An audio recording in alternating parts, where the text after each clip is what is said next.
Hello and welcome to His Purpose Prevails. My name is Pam. The name of this podcast comes from the Bible verse Proverbs 19:21 that states, "Many are the plans in a person's heart, but it is the Lord's purpose that prevails." The reason I chose this name is because of my many life experiences and the many hats that I wear. This podcast is an integration of all parts of me.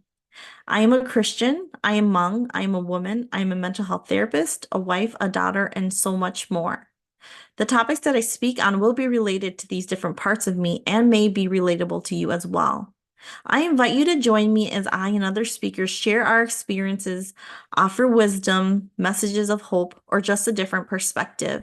I found that it does not matter what hat I wear, what I do, what hardship comes my way, the Lord can use it to give my life purpose. And in the end, it is His purpose that prevails. Let's get into the podcast. Hello, everyone, and welcome to His Purpose Prevails. My name is Pam. So today we have a special guest speaker, Yer. The reason why I asked Yer to come on is because she and I have similar experiences. And so we both have worked with victims and survivors of domestic violence, particularly in the Hmong community. Yer and I are also now mental health therapists, but I will give her a little moment to share more about herself. As you can see, Yer and I are both wearing purple. So it is October, and that's the color for domestic violence awareness for this month. Today, we will be talking about domestic violence, particularly in the Hmong community, but we also know that domestic violence does not, it's not just one specific race or one specific, gender. I want to put out a disclaimer that this topic and the things that we share about the topic can be very triggering. So if you need to take a break, if you need to stop watching, you need to go into another room, do a breathing exercise, call someone, do what you need to do for yourself in this moment. Another reason why I brought Yer on is because she still practices animism, and there's probably things in the Hmong culture in her childhood that maybe I was not exposed to or things that I don't know. And so I think Yer and I are going to complement each other very well in this talk today. This is not an all-encompassing talk, and so there are probably going to be a lot of topics or aspects that we don't get to. If you're interested in that, let us know in the comments. Maybe Yer can come back for a part 2. And then before we begin, I just want to share domestic abuse definition. So some people, they may not know what domestic violence or domestic abuse is. I would say if there are people under the age of 16, I don't recommend that you watch this video. I mean, you can, but I highly would discourage it based on some of the topics that we talk about. All right, so it's not a definition per se, but it's explaining what domestic abuse is. So it says domestic abuse is typically manifested as a pattern of abusive behavior toward an intimate partner in a dating or family relationship where the abuser exerts power and control over the victim. Domestic abuse can be mental, physical, economic, or sexual in nature.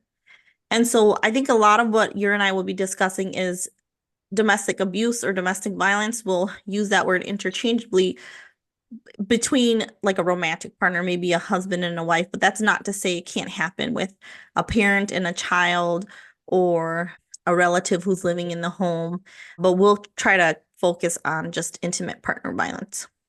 All right, so thank you so much for joining me today, Yer. I'm so excited to have you on. Why don't you tell us a little bit about yourself? Yeah. Well, first off, I just want to say thank you, Pam, for reaching out and getting me here to be your guest speaker for tonight. And the topic that we talk about is very important as it doesn't get touched on very much, especially in our home community. With October being Domestic Awareness Month, I think this is a perfect topic to discuss. And like you said, with our background, it's good to hear different perspective and different opinions when it comes to domestic violence and different cultures. So my name is Yer. I'm from Central Wisconsin, born and raised here, never left Wisconsin.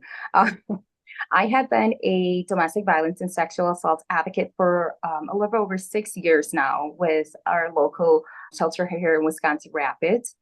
Just recently, I graduated with my grad school in mental health counseling. So I am in my licensed counselor professional in training process right now. So about a year and a half or maybe two for me to process that till I'm fully licensed. So I'm just a beginner here as a psychotherapist, but I'm really excited to be here again to be with Pam and touch on the domestic violence aspect. Thank you. Yes, thank you so much for being here. So as I shared earlier, you and I, we have some similarities. So I was a victim advocate for survivors and victims of sexual abuse and domestic violence, also in central Wisconsin. So we're about 30, 40 minutes away from one another. And we served at different times. And so I did it for about 2.5 to 3 years. You stated that she did it for 6 years. And so prior to both of us getting our master's degree in counseling, we were advocates. So we were working directly with victims and we were giving that direct care. So I'm going to just open up with, tell me a little bit about your experience with domestic violence, whether it be personal or professional. Yeah, so I've not had any experience with like domestic personally, but beside working directly with victims in my community, and I work closely with the Hmong communities, the Hmong community in my area, and then other culture as well as they come through our shelter. So that is what I've worked with, and definitely within the 6 years of being an advocate, I've learned a whole lot, and then being able to see the different dynamics within the different culture and how each culture see domestic violence is definitely a huge culture shock, definitely when it comes to domestic violence. So with that experience of 6 years, it was really hard because growing up, my family, definitely my dad, he's totally against like violence. So we've never really seen any of that. And we never got the kochia. They would threaten us like, or things like that, but they've never really actually like physically discipline us in that way when we were growing up. So the idea of it was kind of not in my family, where then when I became an advocate, I'm hearing all these stories, right? First it came like from childhood traumas into like marriage. And I do work a lot with the married women with where I am. So a lot of stories, and the stories that I hear are not so physical, but a lot of emotional. So I dealt with a lot of emotional domestics in my area.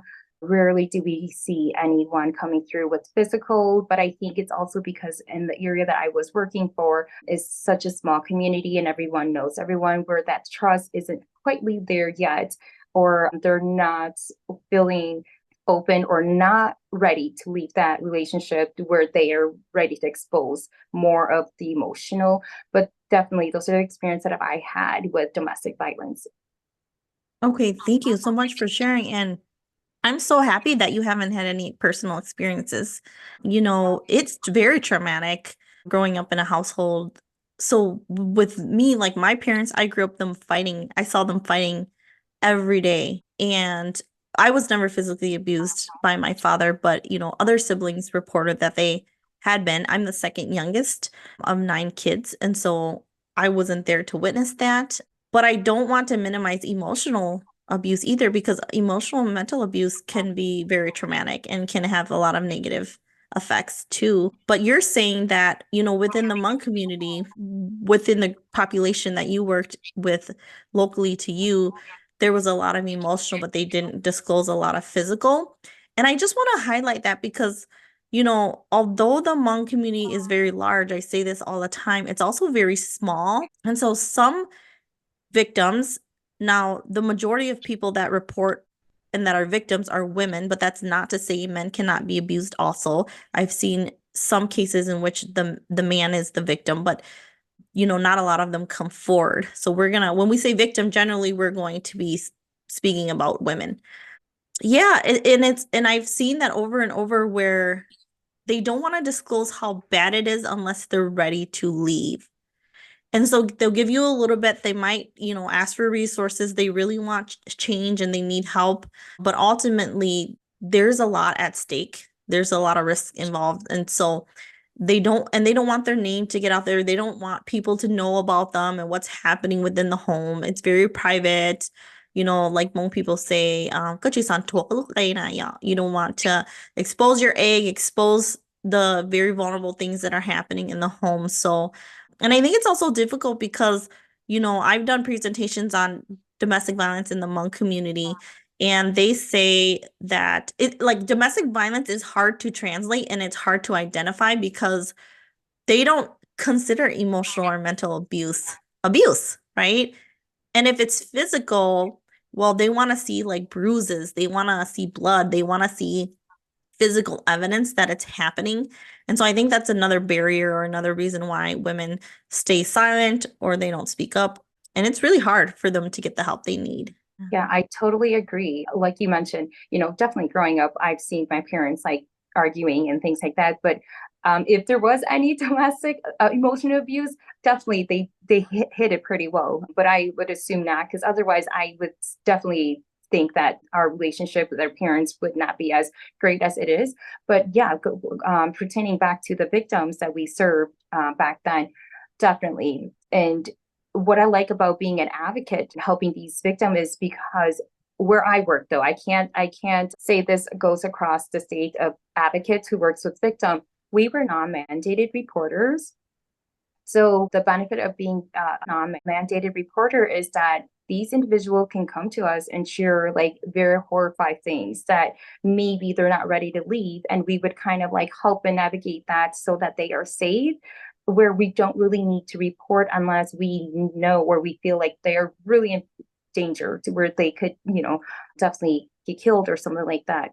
So, and a lot of our victims are in that state, where they're like, yeah, my husband or my wife like beat me up, but I'm fine. Like I want to go home. Like as much as we don't want them to leave and we to go home and we want them to leave the abuser, like that is a choice that they make at the end of the day. And as much as, whatever happened, like us as advocate, we would have to hold that hardship of letting them go back. But again, this at the end of the day, it is their decisions and what they choose, we do the best that we can to give those resources. But I think being a non-mandated reporter built a lot more trust with these ladies than being a mandated reporter at one point. As right now, with us being mandated reporter, it's like, yes, you can tell me you're being abused, but then I have to report. And then that kind of like defeats their purpose of wanting to get help because now they can't really disclose too much. Otherwise, it goes sour for them. And then it just kind of erupt their whole relationship and what they really want for themselves. So I that's what I really do enjoy about the advocacy and working with the victims that way, and that giving that benefit of doubts that they will be able to be educated through the services that we provide for them, that they will choose and leave one day. Yeah. So I think you said very great points there, but I want to highlight two. So one of the things that you distinguished was between a mandated reporter and a non-mandated reporter, right? And so being a mandated reporter, we have to report as therapists, right? As psychotherapists, we have to report suspicion of child abuse, elderly abuse, or dependent or vulnerable adult abuse. But as a victim advocate, you're correct. We were not mandated reporters. And so they could share with us these very horrific things that were happening to them. It could be a sexual assault or something even, but we did not have to report it, right? It was a safe space where they could come and share. And I think the second point that I want to highlight that maybe I think people misinterpret the victim, like the shelters for victims and the advocates, we cannot force or tell our clients what to do. Same with psychotherapists, right? Like we can't say, oh, just leave him, get a restraining order. It's all in their power and in their control. Because as a victim, we know that abusers exert power and control, right? If you want to look up the power and control wheel, I would highly recommend that. I think because we know that they've been under this power control, we just try to give them a voice and we give them options. And at the end of the day, they decide. And you're right. When victims go back, our heart hurts and we're sad because we've been doing life and we're worried. And we just have to sit in that anxiety when they go back. And it's up to them if they want to leave. And so, yeah, we have no control over that. And I think a lot of times when I was an advocate, people would think like that we're filling their heads, right? Like they would call the shelter J Bundal or J Golfa or J Nian. I don't know, like the prostitute house or the divorce house or the runaway house, right? That's what they called it. It's sad that we had to get labeled that way. But yeah, you're absolutely right. We don't tell them what to do. So thank you for that. Yeah, we definitely get the backlash for sure. But I just want to, because we're doing domestic awareness, I just want to bring that awareness to our victims who are not getting help or who hasn't got the help and is looking for help, that our shelters are non-mandated reporter. So if you need to talk to someone, like, please use your services, your shelter, because these are now non-mandated reporter, and you can tell them as much as you want to, and they will not report you unless they feel like you're really in a end situation where they need to, because you are at a life death situation. So please reach out to your shelter and get help. Just have someone talk to, listen to your stories, and help you navigate through your domestic journey, become a survivor. Right. Yes. And so when we talk about these, because the audience or viewers, they might say, well, what are rare cases? When would you report? Right. So if any, victims or friends of victims are listening, like if as an advocate, right, if somebody came in and their arm was broken because their partner had thrown them down the stairs, that warrants not necessarily a report that they were beaten, but medical attention, right? There's medical necessity that needs to be involved here. Or like if a child was beaten, like those are things where we need to report, right? But if they just said, he's cheating again, or he was drunk and he pulled my hair, like those sort of things we're not going to. But if it warrants medical attention, or if it is a very severe case, then yes, in those cases we would encourage the victim to report themselves, and sometimes we may need to step in for those sort of things. But most of the time we're going to encourage the client or whoever is seeking services to do what's best for them. Correct. Yeah. And at the end of this video, I will post a few different resources for people who want to get help too. So make sure you go to the end of the video, and I'll try to post it in the description as well. Let's talk about, okay, prior to this podcast, I asked you to watch a video.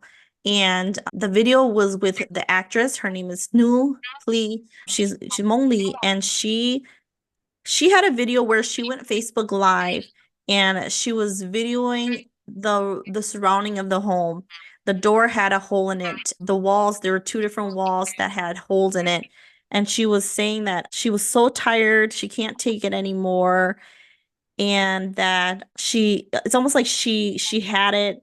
And she says, if you guys, she's saying this all in Hmong, but basically she's saying, okay, I'll be the bad one. You say I'm bad, but if I'm bad, like he's saying I broke this wall. He's saying I hit him first. Do you think that I could overpower him and take him?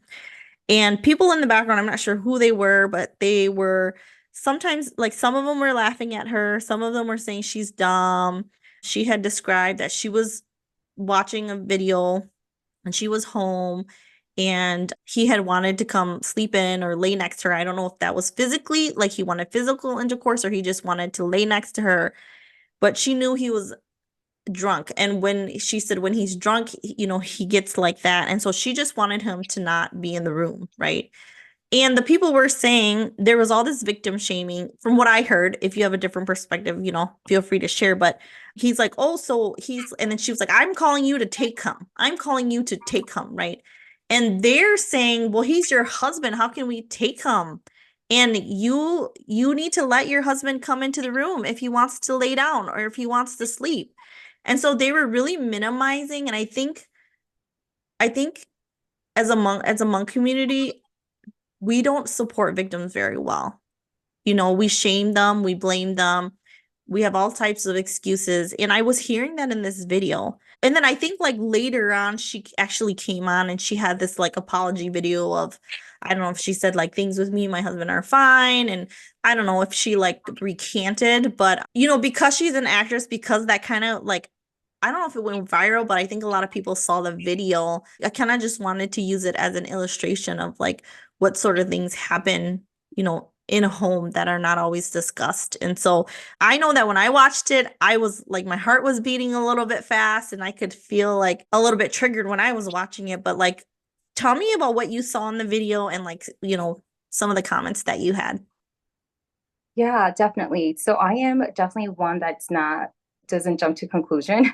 So I Mm-hmm. kind of like to hear both sides. So here, as I'm watching this, it's definitely really disturbing, to Mm-hmm. see this happening. But in the back of my mind, I'm like, I don't know the full story. I don't live with them. I don't know what's going on behind those closed doors, right?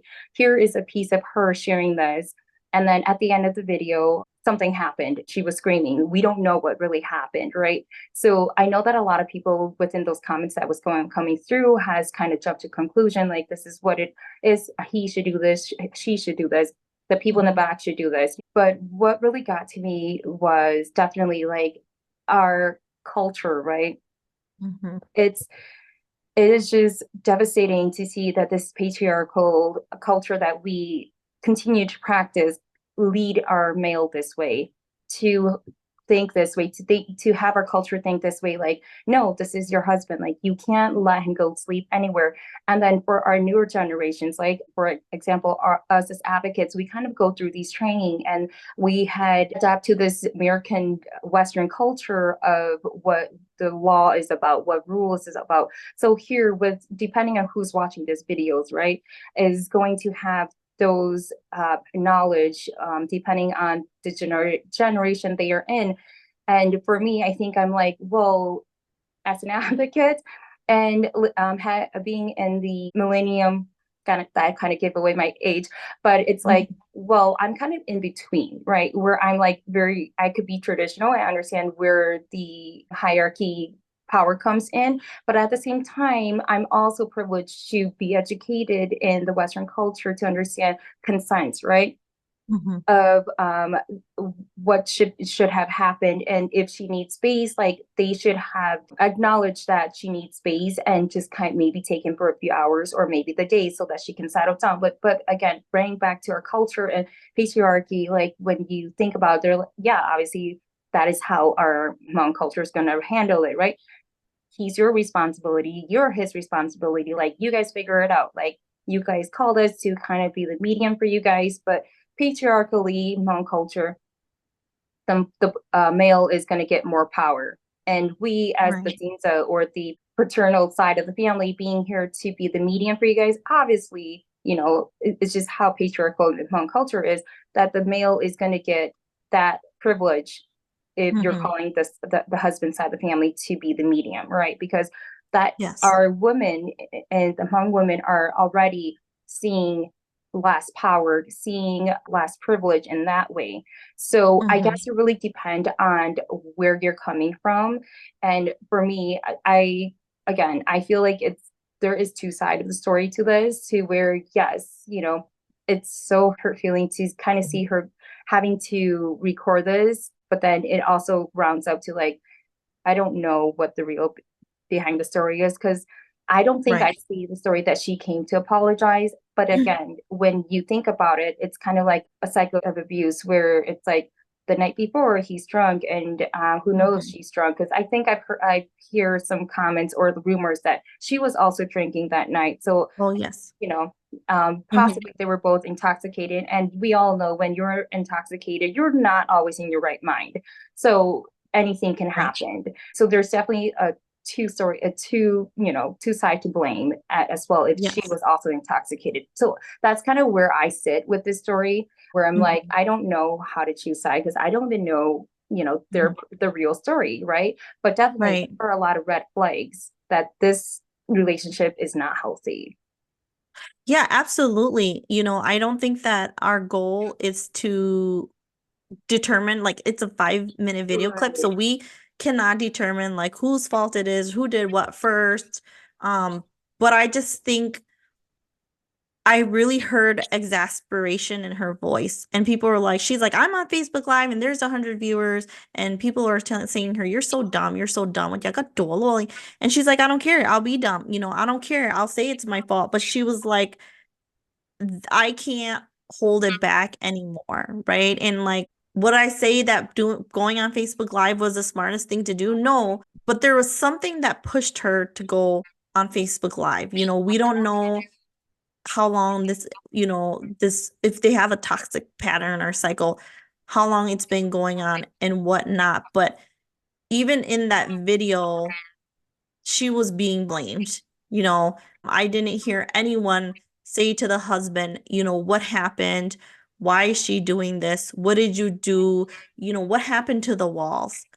What happened to the walls? Or like, how much have you been drinking? Or "Nyakakuke, come stay in my place, let her cool down. There was none of that, right? Right. And so again, we're not here to say whose fault or whose fault it isn't, but then there have been many victims and homicides in Wisconsin, right? And I think because you and I, we've worked together, and I think you came up with the statistic. I don't know if it's you or me, but I'm from central Wisconsin. I'm from Wausau, and at least 7 homicides, Hmong related homicides, have been related to DB, right? And so there have been at least two here in Wausau, 2 women who have died by domestic violence, gun violence at the hand of their abuser. And so these are very serious and very real things that happen inside the homes. And like you said earlier, we want to really spread awareness. And I also don't want viewers to think that like we're hating on the Hmong culture or we're hating on men, because I very much pride myself in being Hmong, being bilingual. I love it. And domestic violence isn't just in the Hmong culture, but it's very real and it's very ugly. And I want to talk about it, right? Because we need to put an end to violence, especially within homes. So, especially within homes where people are supposed to feel safe. But yeah, I think that gives us at least like a sliver of what domestic violence can look like, right? I mean, obviously, whether it's her who punched the holes in the wall or her husband, that's physical, right? That's physical. And, them calling her dumb and them minimizing and them giving her husband an excuse, I just feel like that that is victim blaming and victim shaming, and that is them not helping the situation, right? Yeah. And so, like I said, if it was her fault, where was the support for her, or where was the support for him? Because they could have said, okay, she hit you, she's drunk, here, let's take you out of the home. But there wasn't any of that either. So just, what I wanted to see in the video. Yeah, yeah, definitely. And I don't, and like you said, it's not okay, yeah, to be called there so that you can help situate this out and then like just victim blame again, right? Like, well, what did you do? Like you did everything wrong because again, patriarchy, this is what the men learn, like we take power. So definitely a lot of that. And I think that our culture needs, I would say, huge changes, but obviously we're not going to be able to. And I think a lot of people, I don't know what people know about domestic violence, but here in the United States, the statistics of violence against women is 37.3%, where violence against men is about 30.9. So they're pretty equal right there. And in our Mhm. culture, we don't see a lot of our Hmong male come forward with their Mhm. abuse because again, Right. patriarchal say that they can't, right? Because it's shame against them. If they were to come forward, they are cowards. So that is why a lot of our Hmong men doesn't Mhm. show. But in the United States, this is the statistics that's being showed in 2024 right now, that 30% of that, almost 31% of male are coming forward as Mhm. victims. And here in just the state of Wisconsin, 36% are male victims and 32% are male. So, you know, there is no shame about being a victim. And I Mhm. think that if our culture, and I'm not trying to put our culture like in the front line here, right? But we are both Hmong, and we see this pattern of Hmong abuse or homicide, suicide pattern going on here. That if our male just own up to, being a victim, or if they're going through some stress, like get help, you know, Mhm. don't Yeah. use this to cause more homicide, suicide in our community because you're not willing to let down your ego to get Mhm. help for yourself to have a healthy relationship with your wife. So Mhm. yeah, I just want to say that I know I might be a little Yeah. straightforward, but No, I mean, this is a yeah. topic, Mhm. it's gonna be very emotional. So let's recap the statistics. So you said in the state of the Wisconsin, 30% Thir- of those who report are female. in the state of Wisconsin, 36.3% are female victims, Okay. and And 30%, oh, 32.1, 30, 2.1 to be exact, are male victims. 32.1% who report are males. Okay, so they're pretty Yes, even.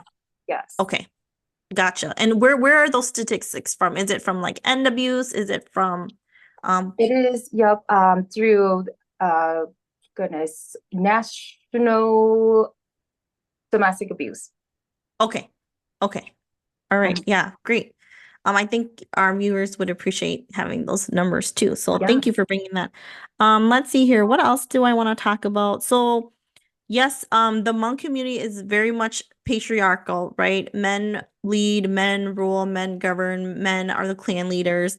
There are also gender roles. These are almost like you are born into these gender roles, right? Like living in Laos, the women, they bore the children and they child rear and they did their things. And then the men did their things, like they would hunt and they would gather. So they all had prescribed roles at birth.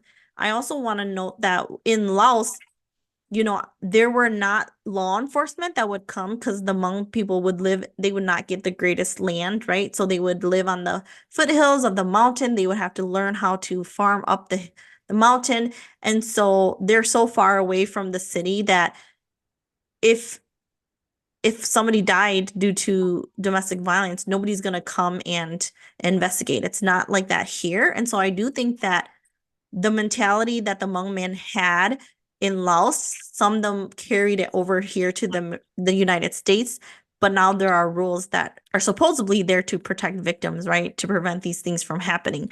So I just want to note that, like, we don't know all the reasons why abusers abuse. I would assume that there's some emotional immaturity. I assume that there's, when Hmong women are paid for, there's a bride price. A lot of the times they will say like, "Kaya ko tuning la. You belong to me, you are my people, you are my person," because they are now a part of their husband's clan. Um, and then we talked about the power and control wheel. But like, what are some things you see as to why abusers abuse? As a psychotherapist, a lot of the abusers, and just in general, like not the Hmong culture, but just in general, it has to do a lot with their childhood upbringing or the traumas that they receive at the childhood, right? If, for example, if you have witnessed this behavior from your parents, either abusing one another or not, this is kind of the tradition or the behavior that you're going to carry on into your relationship, because that's all the relationship that you know. Like, this is how you handle a woman, or this is how you handle a man, because this is how my parents, and our parents are our number one model, right? That's who we kind of look up to, and that is kind of where we get all our personality behaviors from. So when you are moving on forward, a lot of that happens because chances you have been abused your whole life, either with one of your parents or basically just you, or just being a child witness to these abuse, that just kind of carries on because, again, just what you learned growing up, and the this behavior continues until someone chooses to stop it. Mhm. And I see that with new generations coming, because it's not okay. And I love seeing that the newer generations are realizing that they want to change this cycle of abuse within their family. And it's doing great powers to our future, but it's not quite fast enough. Yes, yes. So you're absolutely right. Sometimes it's learned behavior, right? It's the norm. It's what you saw growing up. It's what you do. It's not really talked about. You're right. You're absolutely right. Okay. So another thing that I wanted to talk about is some of the reasons why women don't leave, right? Or we can even say victims, right? Why don't victims leave? And so for me, I found that there is a lot of social ties to the clan. So like if I were to divorce my husband, he would still have a clan. He would have his clan, right? I'm married to a Vang, and I then would no longer be part of that Vang clan. I'm a Yang, but I'm not necessarily back into the Yang clan, right? And so, and then if I get remarried, I'm now a part of that clan. So I feel like there's social ties, there's stigma, there's shame. Um, a lot of the like funeral duties and wedding duties fall on the husband in that clan, right? Unless they're Christian. But there's so many reasons why victims stay. And so what are like two or three major reasons why you see that victims stay? Yeah, definitely a lot of what you have touched up on, Pam. When we talk about Hmong traditional women, right? We see this that the traditional culture, religious piece of it is a big part of that, especially the after death, right? Or when they died, there is no one to take responsibility if they were to get a divorce or if they were to cut ties with the husband side of the family. So that is definitely a one big reason to where people or the woman specifically does not lead their abuser. Another piece that I kind of observed working with the victims is that that big shame, that backlash, right? The backlash of, oh, or Mhm. Bonjour is like when the husband passed away, but Bonjour or Bangkafa, those are more of the bad names, right, for women to claim. So when they are within their label in that way, it's they're not value. And then that backlash them to not be able to find someone to love them or care for them. And it just, those victim blaming just continues to add up. And, it's just horrible. So a lot of backlash and culture for sure when we talk about traditional Hmong women staying with the abuser. But if we're talking about general, I would like to, with the observation that I have with one of my current clients, is they came from a abusive relationship. And then that kind of drove them to want to fix the next person that they're with. So they continue to have this pattern of going to the same type of people, and then Mm, the cycle continues because they think they can fix this other individual who is more hurt than they are.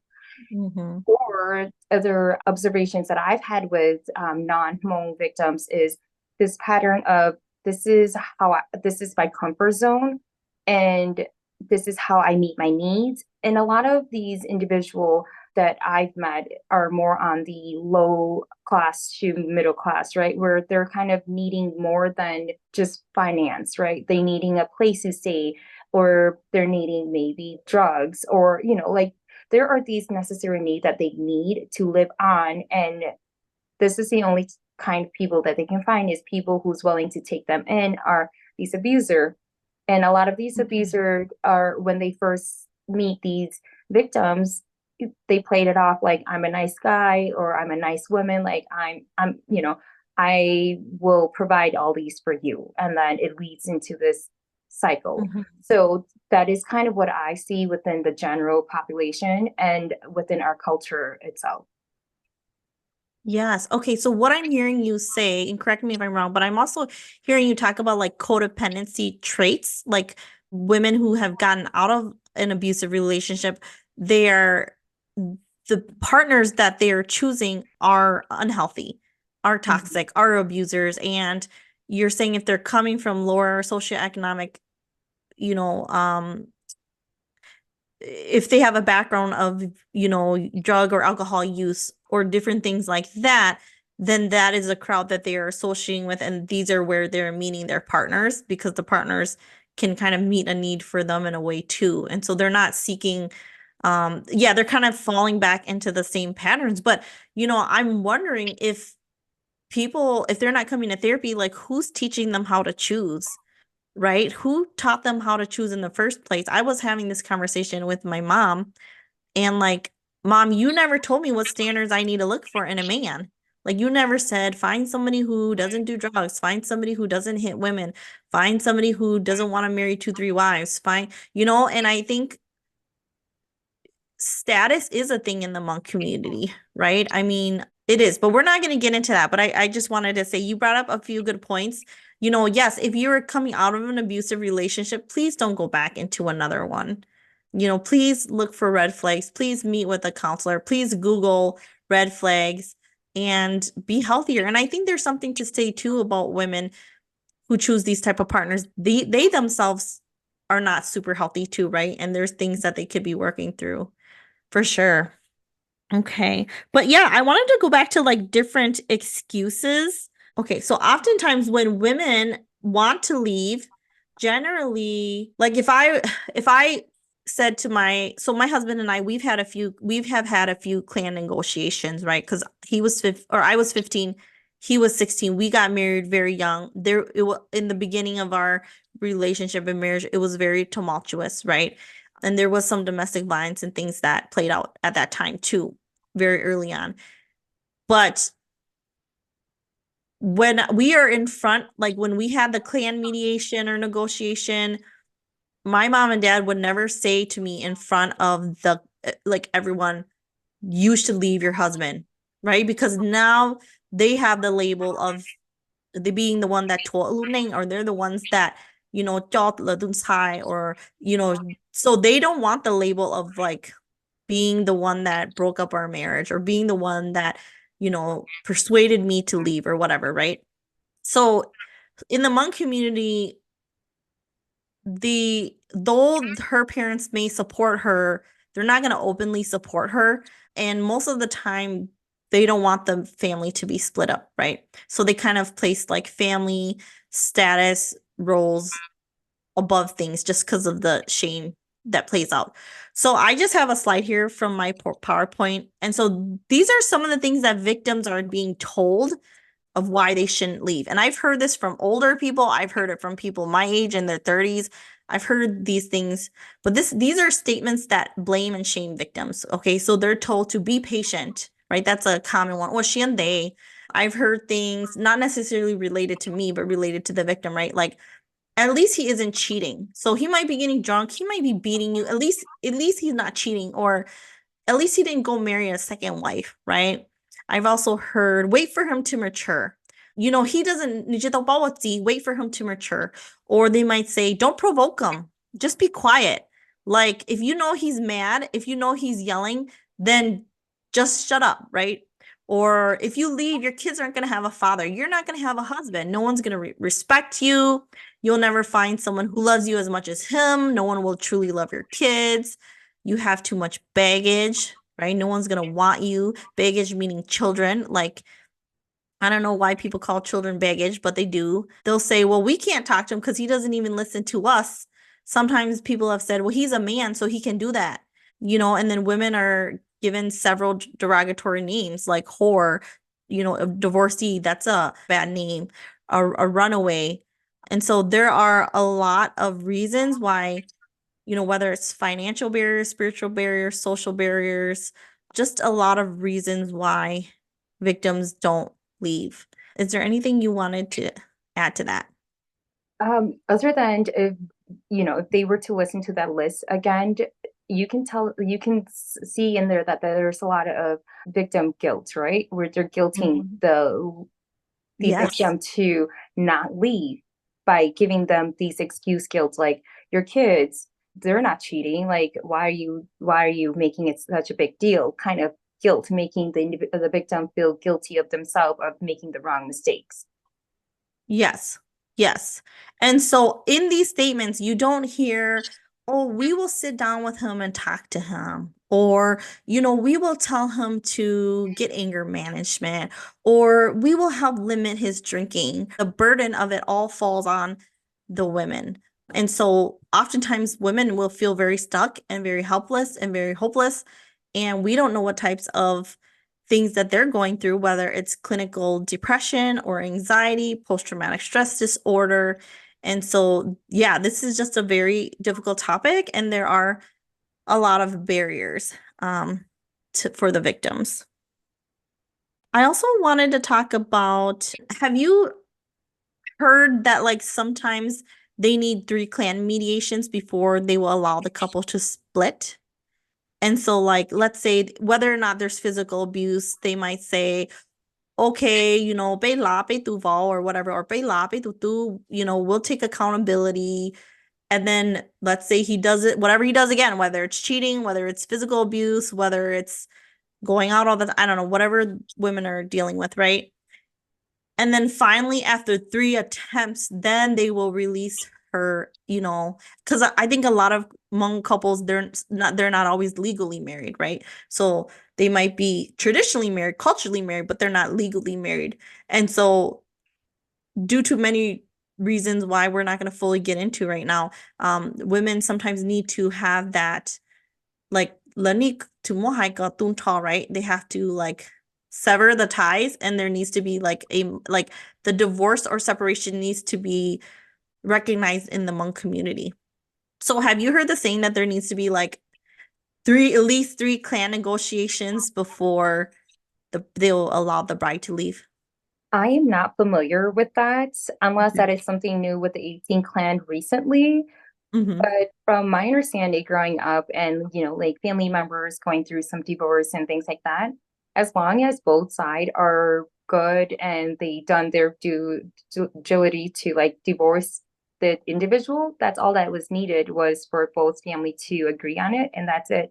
I've not heard about having to do it 3 times with mediations to finalize the divorce. So I Mm-hmm. don't know where that came from unless it's very Okay. new to 18 clan. Okay. Yeah, no, I've heard that quite often. So I don't know if it's a thing or whatnot.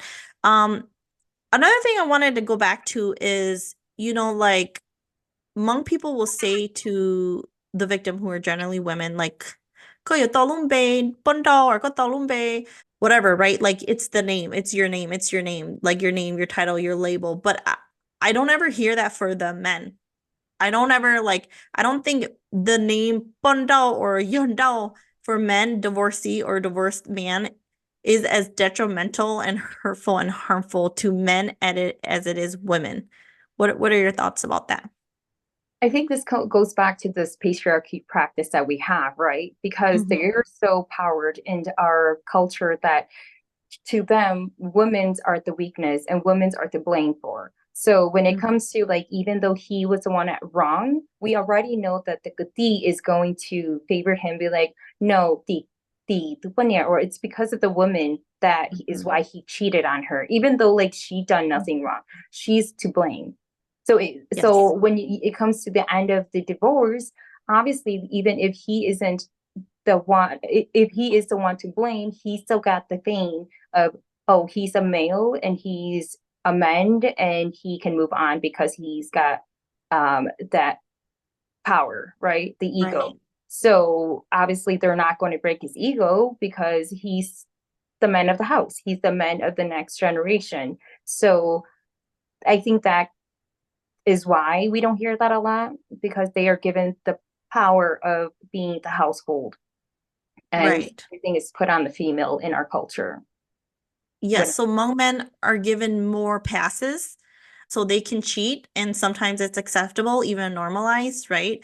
They can go to school, they can, go out and have fun and drink and all of those things. However, if women were to engage in the same behaviors, then they would be labeled or they would be looked down on or lectured and things like that. And so, I often say in my presentations there are more opportunities for women to bring shame just because of the fact that they're a woman, right? And men have more rights, it appears, like in the Hmong community, men have more rights, or like I said, they're given more passes. And so very, very, very rarely do I see a lot of Hmong men being held accountable for their actions. And so, yeah, it's a very difficult topic. It's a very difficult thing that we see quite often. Yeah, can I Yeah. just give like an example of how perspective are viewed? Um, so when we look at the Hmong culture, right, when the guys do cheat or they try to marry a second wife, that's okay within the culture. And, there's no backlash for them. But then when the woman does it, there's always a backlash. When the guys are cheating, they are, you know, the guys themselves are seeing this power of like, oh, like I'm the male, I can do this. And having this the clan support behind him, right? When the females are in the domestic abuse or violent situation, they call the cops as the supporters, right? And their look and they have the support to support them, but the male look frown upon them as much as the women frown upon them as palungo or cheating or bearing that second wife. So when if the male kind of look at it in that perspective, like or they don't like how the women always call the cops on them, it's the same as women hates when they cheat on a woman, you know, when having Mm-hmm. that perspective, like like this is the only privilege that the women can hold when they are being victims, right? This is the only Mm-hmm. the support system that they can bring to help them out of a situation. So if the Yeah. guys know that when a girl has nowhere to go and they're calling the cops, like it's not that we want to call the cops, but you're overdoing the situation to where Mm-hmm. this is our only support, right? This is the only support Right. of trying to stop you. And if this doesn't stop you, definitely the divorce is coming and that's the end of that. But I guess this is I'm trying to say to as having the guys having that perspective, like how much they hate women calling cops on them. Think about Yeah. that. And it's just not women. Like No. my own mother-in-law has said to me, if you call the cops like nutusia, it's like the unforgivable sin. Yes. Like if you call the cops on your husband, that is the unfor so like I hear what you're saying. You're likening it to when women are cheated on. That is so hurtful, right? That is Mhm. so hurtful to be betrayed, to be stepped out on, to whatever feelings come with being cheated on. You're Yeah. right. Men do see it as the ultimate betrayal, the biggest like thing that a woman can do, right? It's like so women tend to not call the police unless they're on their final leg or it's the last straw.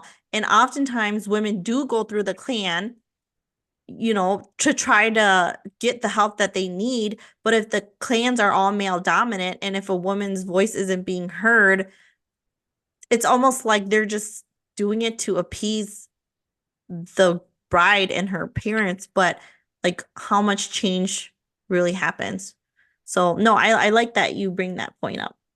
I think the idea of it is that feeling, right? Validating like that thoughts and feeling of the other person. Like just in among culture where they always say women always win when they call the cops, right? Like Hmm. the and it's like, well, if you hate women calling the cops, women also hate when you lie to them. Women Right. always hate when you abuse them. So maybe think of your consequences and think of your action when you do something because us women has feelings too, right?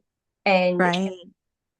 out of everything, like this is the only thing that would actually listen to us is the law enforcement or will at least take action Right. so that we can get that break. So that feeling, validate that feelings when we tell you like Yeah. stop, you know Right. like we don't want this, like let's settle it or talk about it, like having that Hmm. communication. And I do notice, sorry, I'm going like a whole different route here. And I do notice that with a lot of these domestics, right, in the home is miscommunication or Hmm. ready to just judge or jump into conclusion of something. So there's Hmm. like no communication, jump to conclusion, and domestic happens. So I Hmm. also feel like, as if you are willing to listen to what each other has to say, I think a lot of this could be prevented. But Yeah. because a lot of the time, the ego of our Hmong men, right, are so high to where they are always right in that privilege that they have. So then it falls into this like police being called, and now they're going to Bonjay more, and then it's just kind of spiraled more from there. You're bringing up two good points that I want to point out. I think one point is that among women, we don't want to get divorced. We don't want to tear the family apart. We don't want our husband to go to jail.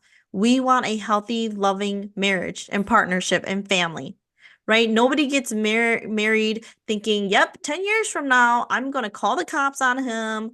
No, we don't. But that's like the last straw, right? Mhm. And there are many warning signs, many pleading, many even begging in desperation of things that women will do in attempt to try to reconcile or solve the marriage or come to a solution, right? But like you said, whether it's ego, I call some of it emotional immaturity, they just don't have the ability or they refuse to self-reflect or be like, okay, why do I keep drinking? Why do I keep hitting her? Right. So if they would change themselves, then things would change. Right. But they hate when women call the police. But why? If you were not doing anything wrong, you would not be afraid. You would not care if the police were called. But you know that there's something you're doing wrong. And I think because women are at the end of the rope, the only person or thing to hold these men accountable is law enforcement, right? But I also want to talk about how sometimes that doesn't always work because as when I was a victim advocate, if it's their first offense, if this is the man's or the abuser's first offense, they will let him out after a 72 hold, right? And Mhm. then if the women have nowhere to go and they decide not to go to a shelter and her relatives don't want her because they don't want her to bring shame or torako, they don't want her spirits to offend their spirits, whatever it is, if men know how to reflect, they might say, oh yeah, we're going to fix this, right? But usually they'll come out and they will say, see, look, you called the cops because I don't have a criminal record, nothing stuck. So now you're under my feet even more. And they will have more threats. And so these women, now they're even more afraid to call the police because look, the police, nothing happened. Or maybe he had a ticket or probation or money or court fees that he's paying, he's taking from the family money and he's blaming her. So again, she's getting blamed, right? And so it's Mhm. just like, yeah, women, I understand why they're helpless and I understand why they feel so stuck, and so, like I said, it's not until they've come to the very end where they've thought everything through and through and they say, I can't live like this anymore. And, I went on this women's retreat with survivors of domestic violence and I said to the women like fear keeps you bound. You're so afraid of what this person says and what this person will do and it just you're so paralyzed by your fear that you don't like and they're valid fears. I'm not minimizing them. They're so valid, but like they're so afraid to leave and I hope that our generation your can start speaking life to our daughters and our sons and to let them know like they don't deserve to be abused and what kind of healthy things like what are green flags to look for in a relationship, what are red flags, because you're right, we don't want to keep perpetuating and passing down this like generational trauma to our children and their children. Definitely. We cannot stop domestic violence, but we can prevent it from happening. Yeah, and we want to educate, and that's why we're here today. We want to share awareness, and like again, we're not man haters.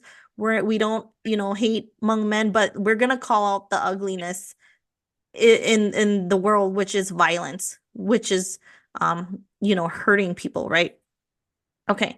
So I have two more questions for you. How do you think domestic violence impacts children?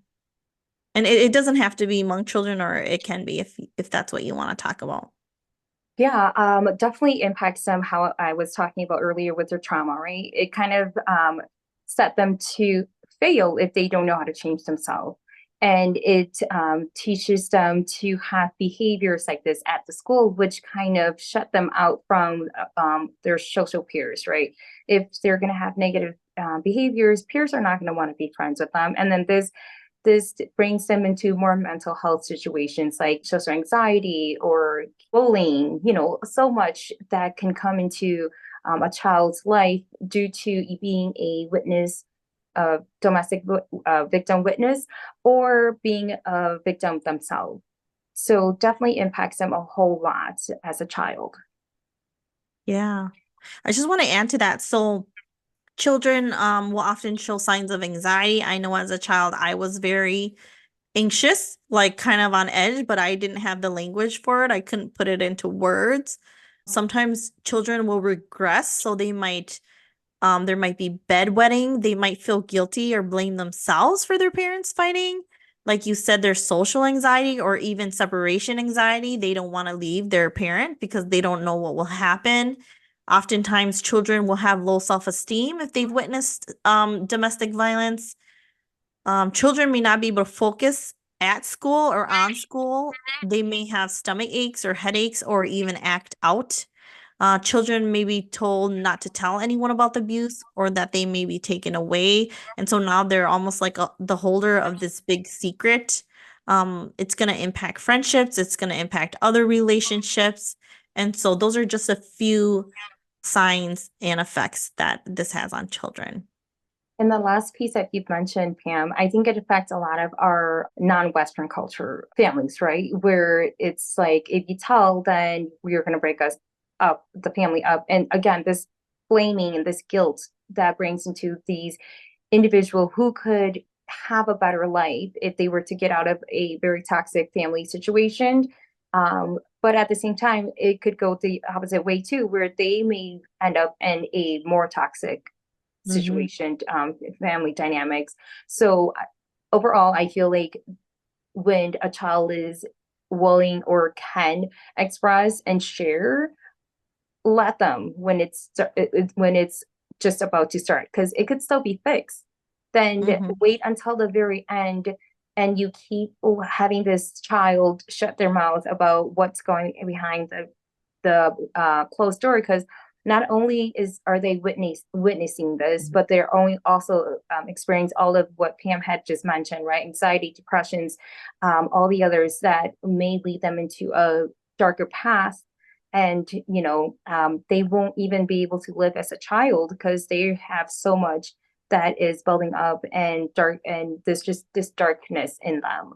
Yeah. So definitely, to kids, if I don't know if kids are listening to your podcast, but for minors and just parents too, if you feel like you are in a situation to where you could prevent domestics or anything bigger in the future, seek for help, even if it's temporary. It doesn't mean that you are in a very bad situation where it's going to label you, but just having that someone to talk to and kind of guiding you into a better Mm-hmm. situation would be better than ending your life because you bottle everything up and you won't let anyone know. Yes. Yes. And so I think, back to what you're saying about children, they carry the shame, right? Even if it's them not being abused or them doing the abusing, they're carrying that shame. And so that's going to impact their self-esteem and confidence. And yeah, they could blame themselves, like my parents fight because of me, or if only I was good enough. And so there is a lot of guilt that they hold to. And yeah, a lot of statistics will show that if you grow up in a home where there's domestic violence, either you can become an abuser or you can become abused, right? Because in your mind, that's normal, right? That's normal. All of that high conflict and that volatility, all of that is normal. So thank you for bringing that up. And the last thing I wanted to ask that you were already moving towards was what what advice or tips do you have for someone needing help or support in this area? Yeah, I'm just going to really stress this out more, and I think I've been throughout our interview here, but seek help for sure. Even if you're not seeking help from a professional, find that someone that you can trust, rely on, and share this information. Like share what's going on. I would highly recommend someone professional, because Mhm. they may have more resources to help you guide through what you're going through. So seek for help for sure. That's my biggest advice: is don't be afraid, let that ego go, and seek help, because you will feel much better if you just find professional help. Yeah, and I think just information, like you don't even have to be, because I know there's a statistic that say like victims will leave a certain amount of time before they really leave for good, right? I don't know if it's between like 7 and 15 times. But I've had clients that share and I don't even tell them, it's not like, oh, you need to leave and get out of that relationship ASAP. It's Get information. Like for all of you viewers, Google cycle of abuse, Google power and control wheel. Google some of those things and just start educating yourself on what domestic violence is, what it looks like. Information is so powerful, like there's a Bible verse that says, "My people perish due to lack of knowledge." I think that knowledge is so powerful, information. So just get information. Like you might recognize, oh, my marriage or my relationship isn't abusive. Like all relationships have highs and lows, right? Or you might say, wow, this really is like this is what they're doing. They're manipulating, they're controlling, they're guilting me, right? All of the different things. And I lied. I said that was the last question, but I want to ask like what is helpful in supporting victims and what is not helpful? I'll have you give your list first, or if you want me to start, I can start first. But what's helpful in supporting victims and what's not helpful? Yeah, I think you kind of covered that about the helpfulness. Helping, what I feel helpful is providing those services, right? Those resources for the individual who is looking or needing that help. And yeah, they don't really need to be seeking help to where they need to get out of the relationship, but just being able to hand them that resource for them to look over. And I know that a lot of us do this where we take information and we just put it on the table. But one of these days, if you haven't cleared that table and you're, going through so much and you come across it, you're going to start reading it because that day matters a lot more than the other days, right? That's why you're coming across it again and you see this and you're interested in wanting to read it because that day hurts a lot more. So provide those services, even though you feel like they're not going to read it or they're not going to look at it. I think that is the most helpful thing as a someone who has helped a victim is just giving them that resource because they will come back when they're ready to come back for help. Yes. Yes. And I would just like to add, to victims, or if you're supporting a victim, right? Like listen non-judgmentally. I know it's so easy to get our emotions involved because we want this person to be safe and we love them so much, but that could prevent them from coming to you. And so I would say, like, give them a safe space to talk, listen non-judgmentally, offer suggestions, offer options. And if it's getting really heavy for you too, because you have to protect your own mental health, then ask them to reach out to a victim advocate. Ask them to reach out to their pastor, a friend, a teacher, an educator, a counselor, a therapist, right? Like, have them reach out because sometimes talking about it can be helpful. I would say things that are not helpful again is all the victim blaming, victim shaming, telling them it's their fault, telling them what they could do better. Victims have thought about that. They have thought about all the different things they can do to change or do to stop being abused. Okay, so for you to give them more things, they've already thought through all of that. So I would say, try to be compassionate and empathetic.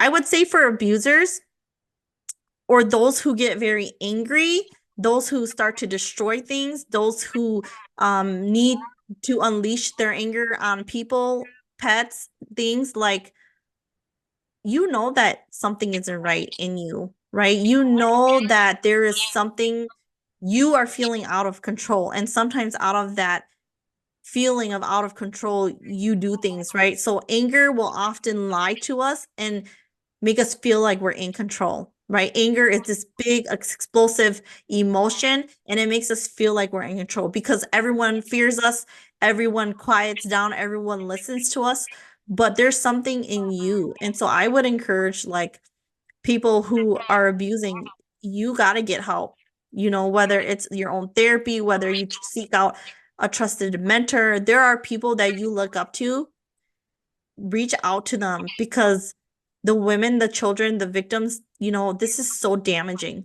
This is so hurtful. And that's one of the reasons why I became a marriage and family therapist is because as a victim advocate, we were working with the victims and the children and they would go back and it's like, okay, wait, I can't access that other part. Like they're going back, but nothing's changed, right? And so for me, I enjoy doing couples counseling. I enjoy doing family counseling, right?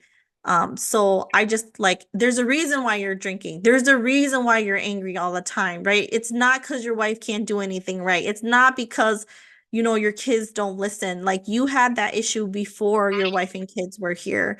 And so I would just encourage like even males, like step up and become a mentor. Like, even if you never had a male mentor, even if you never had a male that was supportive or that you could look up to, like, don't make excuses. Become that male mentor. Do your work, grow yourself, and then you can help other people, right? And so today, I think I posted on my Facebook, like, we repeat what we don't repair, right? And so if we never repair the anger, if we never repair the abuse, it's just going to keep happening generation after generation after generation. And like, I'm always curious, like, how do fathers who are abusing their wives and children, when your daughter is now being abused and you see her coming home with black eyes, like, how do you feel? Like, does that just roll off your back?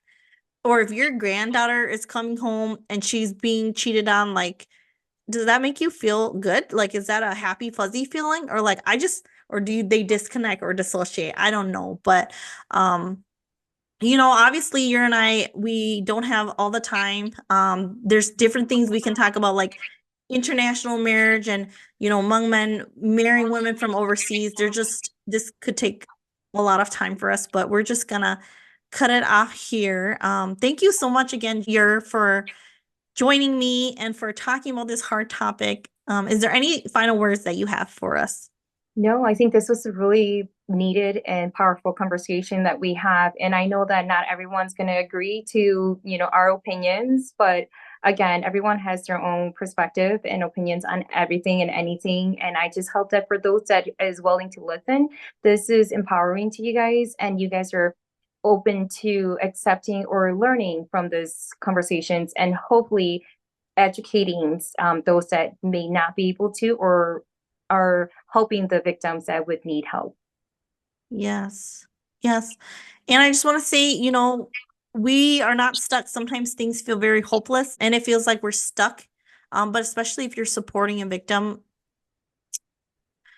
it just may not be the right timing for them, and they get to decide that. But there is help out there. There are resources, there are victim advocates, there are shelters, there are things that victims can do to be safe and get the help that they need. So, we hope that this was informational. Please feel free to comment other topics that you want us to discuss, but we will end it here. Thank you so much. Thank you, everyone. Thank you, Pam.